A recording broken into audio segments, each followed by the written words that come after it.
The massive doors of the Galactic Council chamber opened with a soft whisper. Ambassador Elena Vasquez walked through them with steady steps. Her black hair was pulled back in a tight bun. Her dark suit looked simple compared to the colorful robes and strange armor worn by the alien delegates around her. The chamber was huge. It stretched up so high that the ceiling disappeared into shadows. Hundreds of seats filled the curved walls. Each seat held a different kind of alien being. Some had tentacles instead of arms. Others looked like walking trees made of crystal. A few floated in glass boxes filled with colored gas. Elena walked to the center of the room. Her footsteps echoed in the silence. Every alien eye, sensor, and optical organ focused on her. She could feel their judgment pressing down on her like a heavy weight. The human race was on trial here today, not in a court of law, but in something much worse. The Galactic Council had decided that humans were too dangerous to be allowed into space. They wanted to cage Earth like a zoo animal. A hologram appeared in the air above Elena's head. It showed a document covered in alien writing. Symbols twisted and curved in patterns that hurt human eyes to look at. This was the treaty that would end human dreams of exploring the stars. "Human ambassador," said a voice that sounded like grinding metal. The speaker was the Zephyrian Prime Speaker. It looked like a giant insect made of black armor. Its forearms ended in claws that could cut through steel. Its compound eyes reflected light like broken mirrors. "The treaty is complete," the Prime Speaker continued. "Your species will sign it today. There will be no changes. There will be no negotiations." Elena looked up at the hologram. She had read this treaty many times during the long journey from Earth. Each reading made her more angry. The terms were clear and brutal. Humans would be forbidden to leave their home solar system. No human ship could travel faster than 1/10 light speed. All human weapons research would stop immediately. Any new technology would be shared with the Council for approval. Earth would become a protected world, but protection meant prison. "What if we refuse?" Elena asked. Her voice sounded small in the huge chamber, but it carried clearly. Laughter filled the air. Not human laughter, but alien sounds that ranged from chittering clicks to musical tones that made Elena's teeth ache. The Corothian delegate's body flashed with bright colors like a neon sign. The hegemony representative's crystal form rang like a bell. "Refuse?" The Prime Speaker's mandibles clicked together. "Your species has 47 ships that can travel between stars. We have more than 10,000. Your most powerful weapon can destroy a city. Our smallest warships can crack planets. You have been in space for less than 200 years. We have ruled the galaxy for 50,000 years. Elena felt cold sweat on her forehead, but she kept her face calm. She had been a diplomat for 20 years. She had negotiated trade deals with corporate sharks and peace treaties with warlords. But nothing had prepared her for this. "Your history shows us what humans do," continued another voice. This one belonged to the hegemony delegate. It sounded like wind chimes made of ice. "War, violence, destruction. You fought each other for thousands of years. You poisoned your own planet. You built weapons that could kill every living thing on your world." "That was our past," Elena said. "We learned from our mistakes. We grew beyond our violent nature." "Did you?" The Prime Speaker pulled up another hologram. This one showed images from human history. Wars, explosions, burning cities. "Your last global war ended only 80 years ago. You still maintain armies. You still build weapons. Even now, your military researches new ways to kill." Elena wanted to argue, but the aliens were right about some things. Humans did still fight. They did still build weapons, but they also built hospitals and schools. They wrote poetry and music. They had learned to work together when it mattered. "The decision is made," announced the Prime Speaker. "You have 3 standard days to consult with your government. Then you will return here and sign the treaty. If you refuse, the Council fleet will enforce our will." "And what does enforcement mean?" Elena asked. The chamber fell silent. The weight of that silence pressed down on Elena like deep ocean water. She could feel the threat in it, the promise of violence that lurked behind polite words. It means your species will learn what happens to those who challenge the Council, the Prime Speaker said finally. Your ships will be destroyed. Your space stations will be dismantled. Your planet will be blockaded until you accept our terms. Elena looked around the chamber. Dozens of alien faces stared back at her. Some looked sorry for what they were about to do. Others looked eager to see humans brought to heel. Most looked indifferent, as if humanity was just another problem to be solved. She thought about Earth, about the blue oceans and white clouds she had seen from the observation deck of her ship, about the children in schools who dreamed of visiting other worlds, about the scientists who spent their lives trying to understand the universe, about the artists and writers who created beauty from imagination. All of that would end if she signed this treaty. Humanity would become pets in a cosmic zoo, safe perhaps, but never truly free. I need to speak with my government, she said, finally. You have 72 hours, the Prime Speaker declared. Use them wisely. The Council's patience has limits. Elena bowed slightly and turned to leave. As she walked toward the doors, she heard whispered conversations in alien languages behind her. She caught a few translated words. Primitive. Stubborn. Dangerous. Should have acted sooner. The doors closed behind her with the same soft whisper they had opened with. But Elena knew that when she walked through them again in 3 days, everything would change. Either humanity would accept slavery disguised as protection, or they would face the wrath of 47 alien civilizations. She touched the communicator on her wrist and sent a coded message to Earth. 3 words that would set everything in motion. Treaty unacceptable, advise. The response came back 12 hours later. It was longer than 3 words, but the meaning was clear. Admiral Sarah Chen would be joining her for the next meeting, and Elena should prepare to show the aliens what humans were really capable of as. Her ship accelerated toward the jump point that would take her back to Earth. Elena wondered if her species was about to make the biggest mistake in its history, or if they were about to show the galaxy that humans had not survived ice ages, plagues, and world wars by being easy to intimidate. She would find out in 72 hours. The clock was ticking, and the fate of humanity hung in the balance. The Council thought they had already won. They were about to learn how wrong they were. Elena walked through the Council chamber doors again after 3 days. This time she was not alone. Admiral Sarah Chen walked beside her. The Admiral was older than Elena, with gray hair and sharp blue eyes. Her military uniform was perfectly clean and pressed. Every medal and ribbon on her chest had been earned in real battles. The alien delegates noticed the change immediately. Their various sensors, eyes, and optical organs focused on the new human. Some whispered in their strange languages. Others simply stared. Elena and Admiral Chen walked to the center of the chamber. Their footsteps echoed in the huge space just like before. But something felt different this time. Elena carried herself differently. Her shoulders were straighter. Her chin was higher. The scared diplomat from 3 days ago was gone. Have you come to accept our terms? Asked the Prime Speaker. Its compound eyes glittered with what looked like satisfaction. The insect-like alien was already celebrating its victory. Elena reached into her jacket and pulled out a sealed envelope. She placed it on the hovering platform in front of her. The envelope was made of simple white paper with a red wax seal. It looked primitive compared to all the advanced technology around them. The United Earth government has reviewed your treaty, Elena said. Her voice was calm and clear. We have discussed your terms with our leaders, our military, and our people. Excellent, clicked the Prime Speaker. Then you understand that compliance is your only option. We understand many things, Admiral Chen said. She stepped forward slightly. Her voice had the hard edge that came from years of giving orders in life or death situations. We understand that you view us as children who need to be controlled.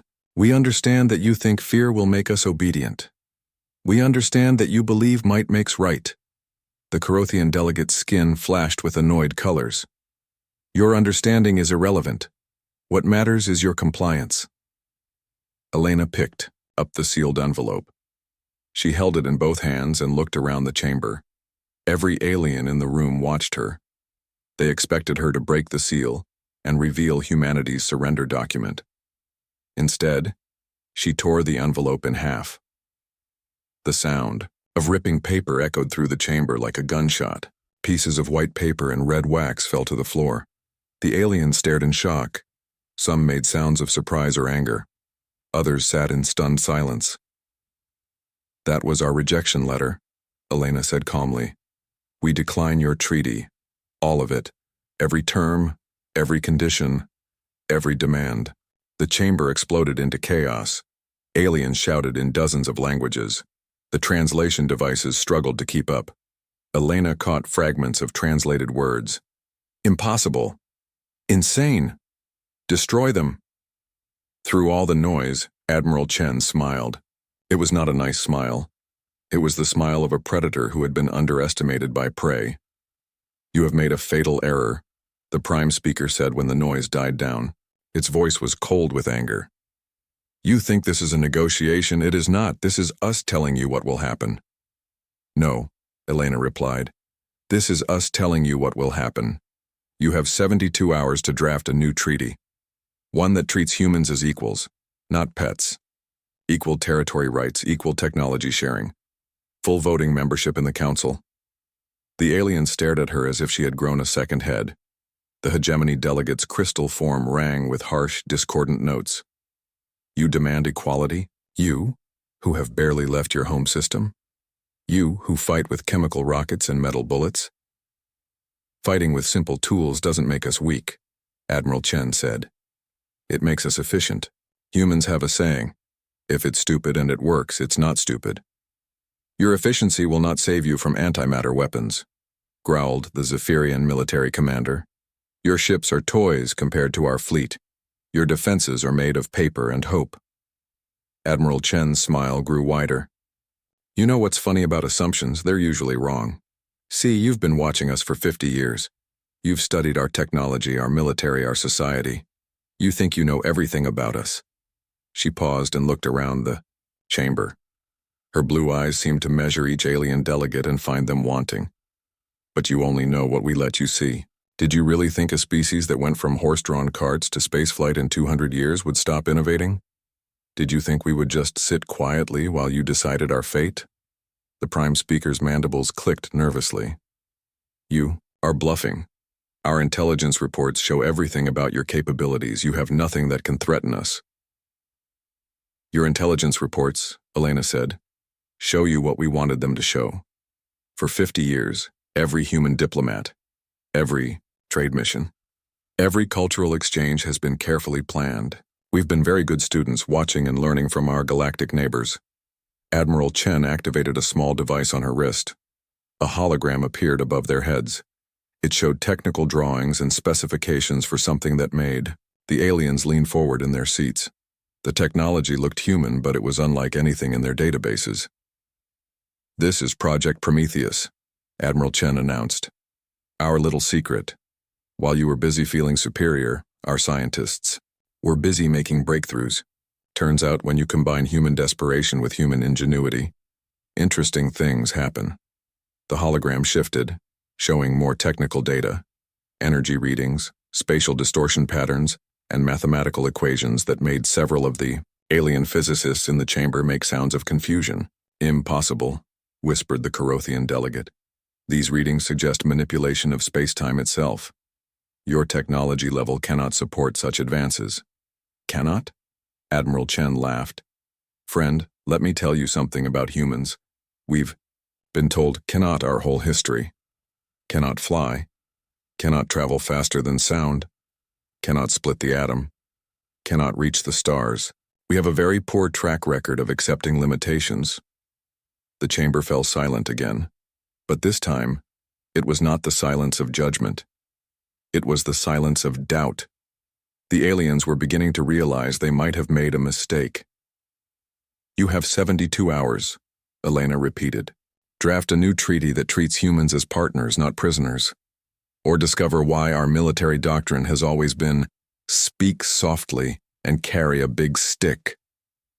"And if we refuse?" the prime speaker asked. But its voice had lost some of its earlier, confidence. Admiral Chen's smile disappeared. Her face became as cold as space itself. Then you'll learn what happens when you corner a species that survived by being apex predators. We didn't get to the top of our food chain by being nice. Elena and Admiral Chen turned and walked toward the chamber doors. Behind them, the aliens sat in worried silence. The humans had not begged or pleaded. They had not offered compromises or concessions. They had simply stated terms and walked away. As the doors closed behind them, Elena heard the first alien delegate call for an emergency military session. By the time she and Admiral Chen reached their ship, the Council fleet was already being assembled. The war that nobody wanted was about to begin, but this time the aliens were no longer certain they would win. The Council's answer came faster than anyone expected. Within 6 hours of the humans leaving, every military base in Council space received the same order: mobilize immediately. This was not a drill. This was not a training exercise. The humans had defied the Council, and they would learn the price of such foolishness. Fleet Commander Zarthus stood on the bridge of his flagship, the Eternal Dominion. The massive warship was 3 kilometers long and bristled with weapons that could melt asteroids. Around his ship, 300 other vessels took their positions. Each ship represented the finest military technology of its species. The Corothian bioships looked like massive sea creatures from some alien ocean. Their hulls were alive, able to heal damage and adapt to threats. The hegemony crystal dreadnoughts bent light around themselves, becoming nearly invisible. The Zephyrian fortress ships were geometric nightmares covered in antimatter cannons. "Status report," Zarthus ordered. His voice carried the authority of someone who had never lost a battle. "All ships report ready for combat," his tactical officer replied. "We have representatives from 20 different Council species. Total firepower equivalent to destroying 50 planets." Zarthus nodded with satisfaction. The humans would see this fleet and surrender immediately. No species could stand against such overwhelming force. The few who had tried were now extinct or enslaved. "Course laid in for the Sol system, Commander," reported the navigation officer. "Engage jump drives," Zarthus commanded. "Time to teach these humans about reality." The fleet disappeared in a blaze of twisted space-time. They reappeared at the edge of the Sol system 12 hours later. What they found there made Zarthus laugh out loud. The human defenses were pathetic. A dozen orbital platforms around Earth, maybe 50 small patrol ships, and what looked like converted civilian vessels pressed into military service. The humans had clearly scraped together everything they could find. "This is embarrassing," Zarthus said to his bridge crew. "I've seen pirates with better fleets. Send the surrender demand." The message went out on all frequencies in clear language. "This is Fleet Commander Zarthus of the Galactic Council Defense Force. You are outgunned and outnumbered. Surrender immediately and accept the Council treaty. You have 6 hours to comply." The human response came back within minutes. It was brief and simple. "No, come and take it." Zarthus stared at the message display. He had expected begging or bargaining. He had expected offers to negotiate or pleas for mercy. Instead, the humans had sent a challenge. "Sir," his communications officer said, "we're detecting increased activity around that asteroid belt facility. Energy readings are climbing rapidly." Zarthus looked at the tactical display.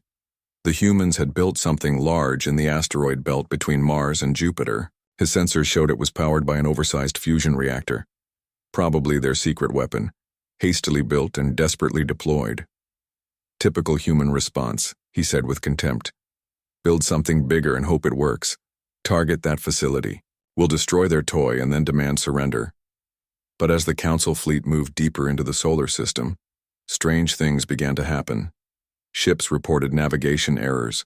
Sensor readings flickered between normal and impossible. Some captains reported feeling dizzy or experiencing time distortion. "Commander," his science officer said with worry in her voice, "I'm detecting spatial anomalies throughout the system. The gravity readings don't match what they should be." "Explain," Zarthus ordered. "It's as if space itself is wrong here." "The quantum foam is agitated," Reality seems unstable in certain areas. Zarthus dismissed the report with a wave. Science officers always worried about readings they couldn't explain. What mattered was firepower, and he had more than enough of that. The fleet advanced in perfect formation. 300 ships moving like a single organism. Their weapons were charged, their shields were active, their targeting computers had locked onto every human vessel in the system. That was when space folded. Zarthus felt it before he saw it. His stomach lurched as if he was falling, even though the ship's artificial gravity never wavered. The feeling lasted only a second, but when it passed, everything had changed. The perfect formation was gone. Ships that had been flying wing to wing were now scattered across impossible distances. The Eternal Dominion had been in the center of the fleet. Now Zarthus could see only a handful of other vessels on his sensors. "Report," he shouted. "Sir, we're not where we were," his navigation officer stammered. "The stars are in different positions. The gravitational readings show we're in a different part of space entirely." "That's impossible." "Yes, sir, but it happened anyway." Around the scattered fleet, similar scenes of confusion played out. Captains demanded explanations from their science officers. Science officers stared at readings that made no sense. Engineers checked their equipment for malfunctions that didn't exist. Then the sensors detected it. A ship, a human ship, but not like anything in their databases.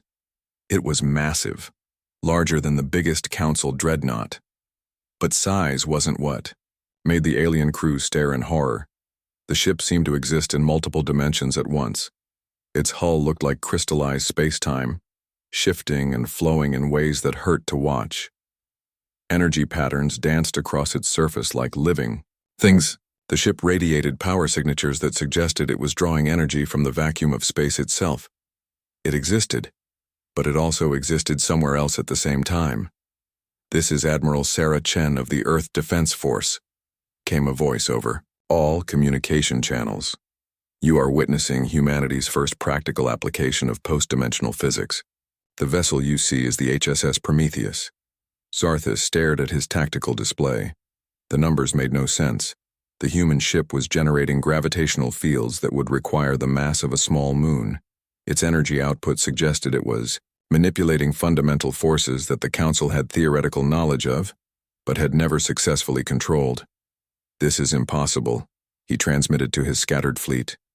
"No species achieves this level of technology without centuries of development. Our intelligence reported they were primitive." "Your intelligence," Admiral Chen replied, her voice carrying across space with impossible clarity, "was based on what we chose to show you. Did you really think a species that went from discovering fire to splitting atoms in just a few thousand years would stop innovating because you found it inconvenient?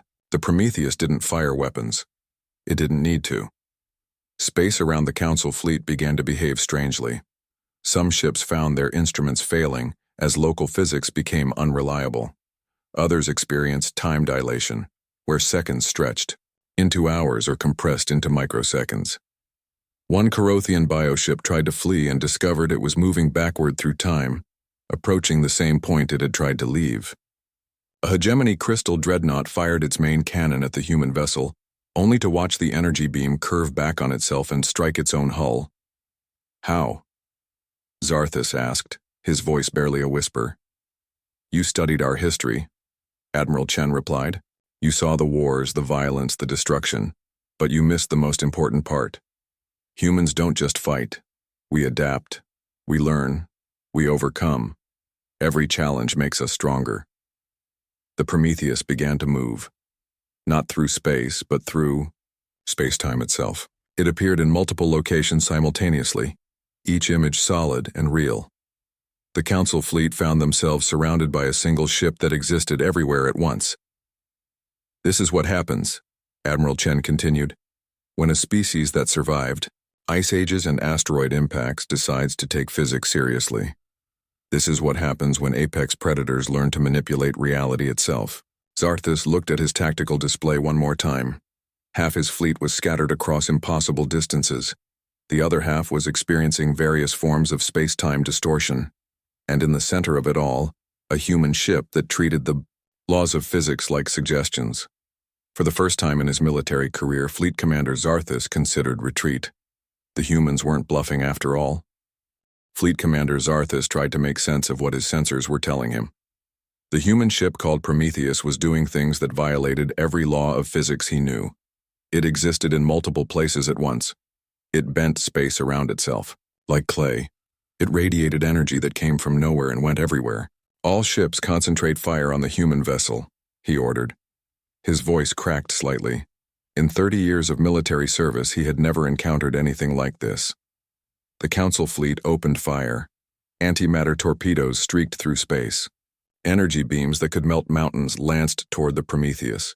Gravity bombs that could crush planets detonated in sequence. It was enough firepower to destroy a small solar system. None of it touched the human ship. The weapons simply ceased to exist as they approached the Prometheus. Not destroyed, not deflected, just gone. As if they had never been fired at all. Some weapons seemed to travel backward through time, returning to their launch points before they were fired. "Impossible readings across the board," reported his science officer. "The human vessel is manipulating the quantum foam directly. It's treating space-time like a construction material." On the bridge of the Prometheus, Admiral Chen watched the alien attack with calm interest. The ship's defenses handled everything automatically. Weapons fire was redirected into parallel dimensions. Energy beams were folded back on themselves. Missile warheads were translated into harmless light. "Dr. Tanaka," she said to the woman standing beside her command chair, "please explain to our guests what just happened." Dr. Yuki Tanaka was small and quiet, with gray hair and thick glasses. She looked like a grandmother, not the scientist who had revolutionized human understanding of reality. She activated the communication system with steady hands. "Attention, Council Fleet." Her voice carried clearly across space. "What you just witnessed was our defensive field in action. Your weapons were not destroyed. They were prevented from ever reaching us by means of temporal causality inversion." She paused, letting the aliens try to understand what she had said. "In simple terms, we changed the past, so that you never fired those weapons in the first place. From your perspective, you fired and missed. From reality's perspective, you never fired at all." The silence that followed was deafening. Across the scattered Council fleet, alien crews stared at their weapon systems. The readouts clearly showed they had fired. The energy expenditure was recorded. But there was no trace of the weapons they had launched. "This technology is impossible," transmitted the captain of a hegemony crystal ship. "Temporal manipulation requires energy levels equivalent to stellar output. No ship can carry such power," Dr. Tanaka smiled. "You're thinking in terms of carrying power. We don't carry it, we borrow it. The Prometheus exists partially outside normal space-time. It draws energy directly from the quantum vacuum using dimensional folding techniques." Admiral Chen took over the communication. "Would you like another demonstration? Something more impressive?" Without waiting for an answer, she gave a quiet order to her helmsman. The Prometheus began to change. Its crystalline hull shifted and flowed. The ship expanded, growing larger and more complex. But it wasn't just getting bigger, it was becoming more real. "We call this configuration full manifestation," Admiral Chen explained. "The ship stops existing partially in other dimensions and commits fully to this reality." The Council fleet sensors screamed warnings as the Prometheus completed its transformation. The ship was now 15 kilometers long and radiating energy like a small star. Space around it was visibly distorted, bending light and twisting the view of distant stars. "My God," whispered the commander of a Zephyrian fortress ship. "The mass readings. It's as dense as a neutron star, but somehow stable." "Not dense," Dr. Tanaka corrected.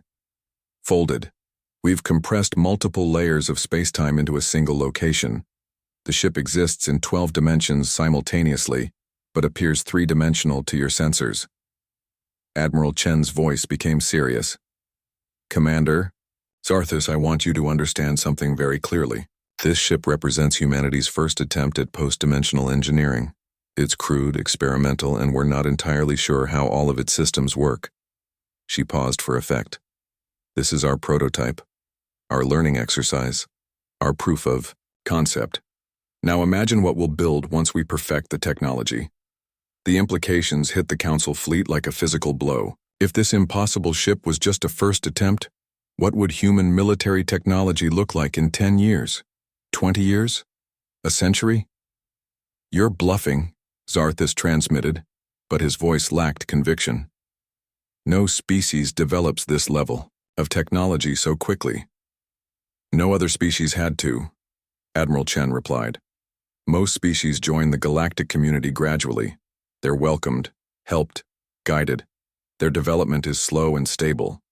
The Prometheus began to move through the scattered Council fleet. It didn't accelerate or maneuver like normal ships. It simply appeared in new locations, existing everywhere it wanted to be. "Humans didn't get that luxury," Admiral Chen continued. "We were isolated, alone. When we finally met other species, we were told we were too dangerous to be trusted with advanced technology, so we developed our own." The ship stopped in the center of the fleet formation. Every Council vessel was now within easy weapon range, though after what they had seen, range seemed like an outdated concept. "Desperation breeds innovation," Dr. Tanaka added. "When you tell a species they can't have something they need to survive, they find ways to make it themselves. Humans needed faster-than-light travel, so we invented jump drives. We needed better weapons, so we learned to manipulate matter at the quantum level. We needed to defend ourselves from overwhelming odds," Admiral Chen said. "So we learned to treat reality as a tool rather than a limitation." The Prometheus began to demonstrate its capabilities. Space around the Council fleet twisted and changed. Ships found themselves flying in loops through folded space. Some vessels experienced time dilation so severe that their crews aged minutes while the rest of the fleet experienced seconds. One ship simply vanished. Not destroyed, not moved, just removed from existence. A few seconds later, it reappeared exactly where it had been, but its crew reported experiencing a week of time in the space between heartbeats. "Stop," Zarthus finally transmitted. "Please, we surrender." "Surrender?" Admiral Chen sounded surprised. "This isn't a battle. This is a demonstration. We're showing you why your original treaty was insulting." The space distortion stopped. The Prometheus returned to its normal configuration, though normal was a relative term for a ship that existed in multiple dimensions. "The Council wanted to treat humans like dangerous children," Admiral Chen continued. "Children who needed to be controlled and contained. But we're not children. We're a young species with old souls.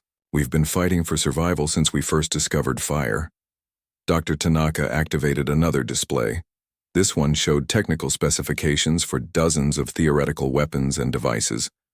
Gravity bombs that could collapse solar systems, temporal weapons that could erase species from history, reality anchors that could lock entire regions of space into permanent stasis. "These are some of the projects we decided not to build," she said calmly. "We chose to focus on defense and exploration instead of pure destruction. But the knowledge exists. The theories are proven. The mathematics work." The message was clear. Humans could have built weapons to destroy the Council. Instead, they had built something to defend themselves. "You have a choice," Admiral Chen said to the Council fleet. "Continue with your original plan and face the consequences, or recognize that humanity deserves a place at the galactic table as equals, not prisoners." We need to consult with the Council," Zarthus replied. "Of course. Take all the time you need. We'll be here." The Prometheus settled into a stable orbit and waited. Around it, the scattered Council fleet began the slow process of regrouping and trying to understand what they had witnessed. The demonstration was over. Now came the hard part. Convincing 47 alien species to change their minds about humanity. The emergency session of the Galactic Council was unlike any in the organization's 50,000-year history. Delegates who had been confident and dismissive just days ago now sat in worried silence. The great chamber that had once echoed with alien laughter at human presumption was now filled with nervous whispers and fearful glances. Ambassador Elena Vasquez walked through the chamber doors for the third time. But everything had changed.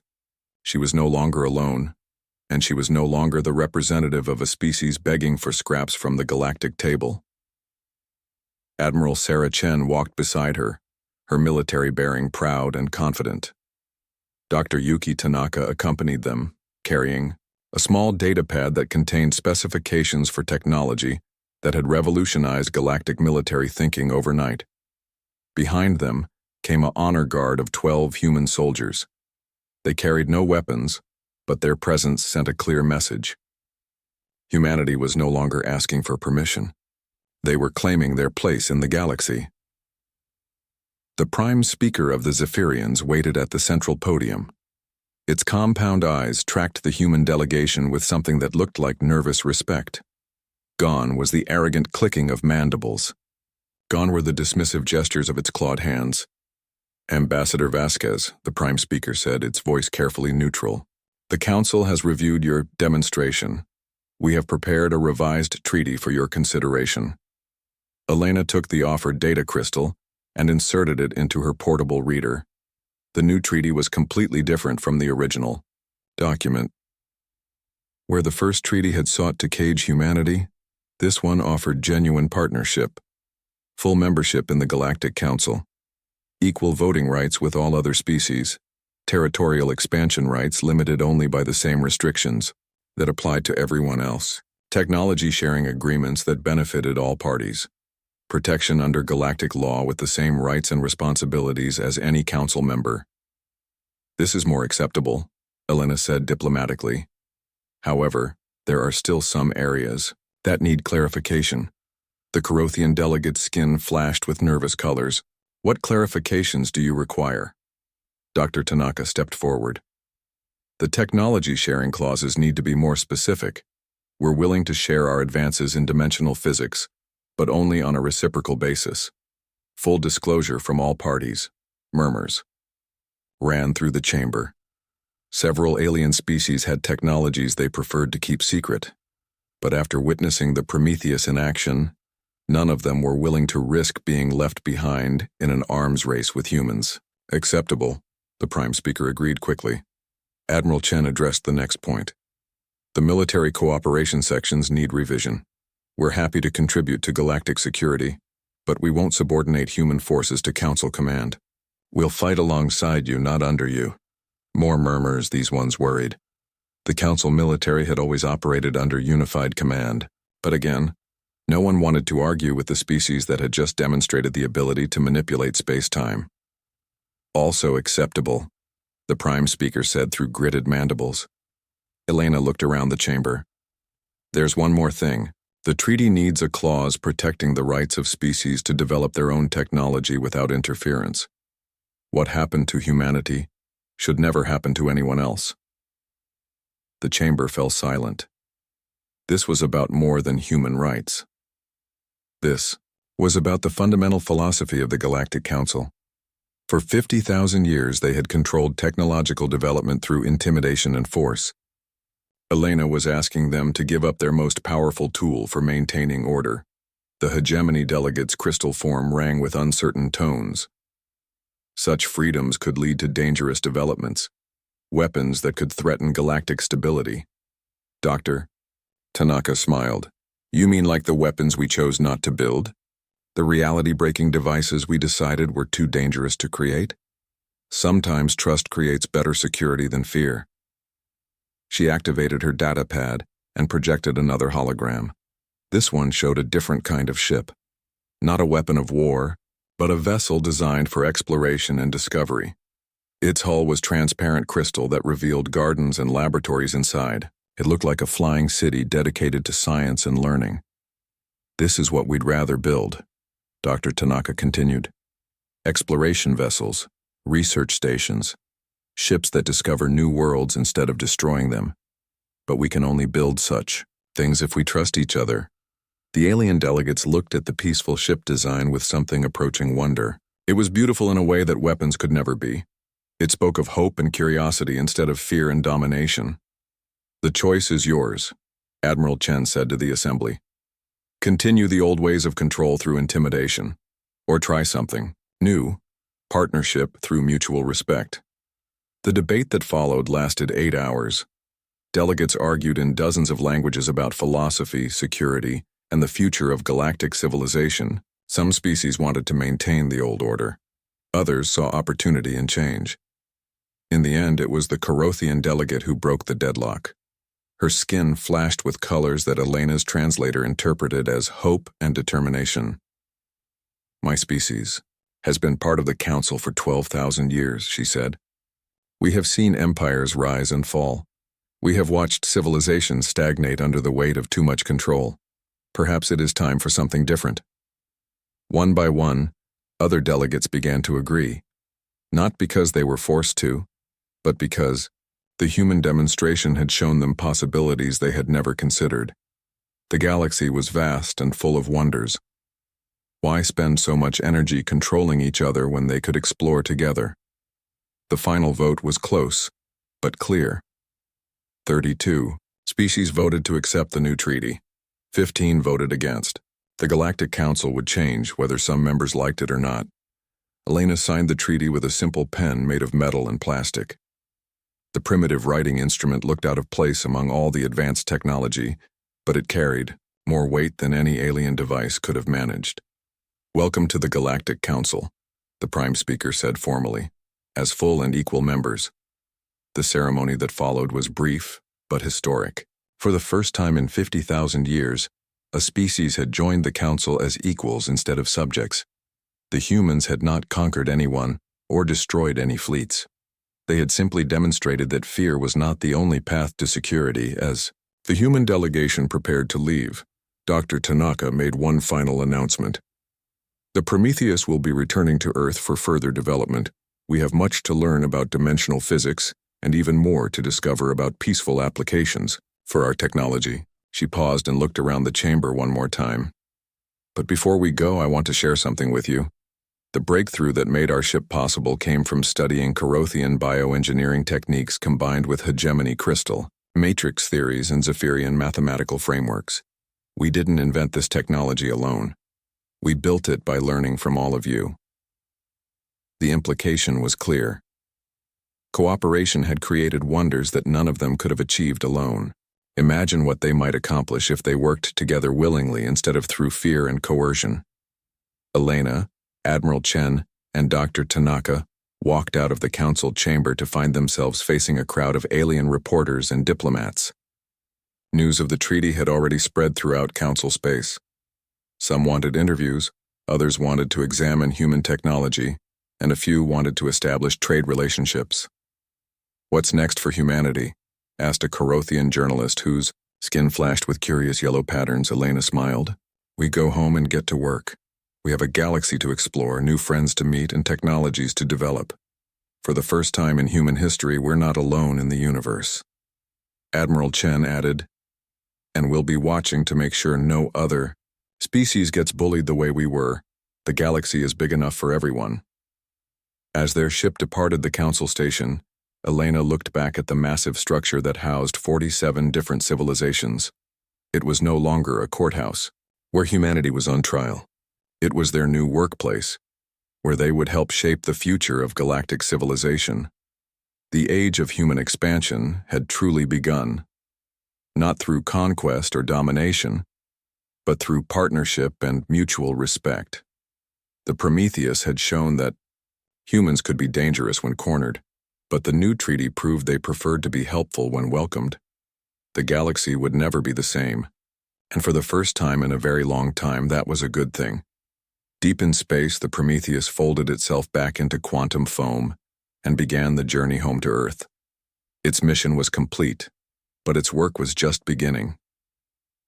There were other, young species out there, other civilizations that might someday face the same choice humanity had been given.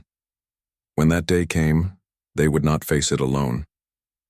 The galaxy had learned that diversity made it stronger, not weaker, and humanity had learned that sometimes the best way to win a fight was to show your enemies they didn't need to fight at all.